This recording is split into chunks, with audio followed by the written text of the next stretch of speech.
आइ छठियार के दिन बड़ी भात बैगन के तरुआ, आलू के तरुआ, आलू भुजिया, पापड़ सबटा छठियार वाला दिन बनै छनि हिनका लेल। अहाँ सब की सब बनेलहुँ?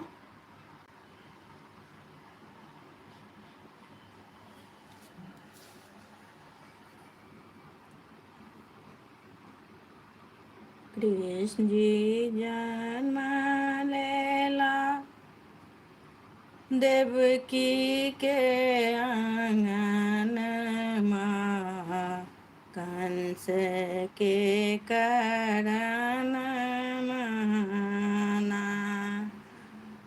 जखन बीतल आधी राति, तखन जन्मल कृष्ण कन्हाई। वासुदेव लय चलला नंद के भवन माँ, कंस के करण माना। कृष्ण जी जन्म लेलनि देवकी के आंगन माँ, कंस के करण माना।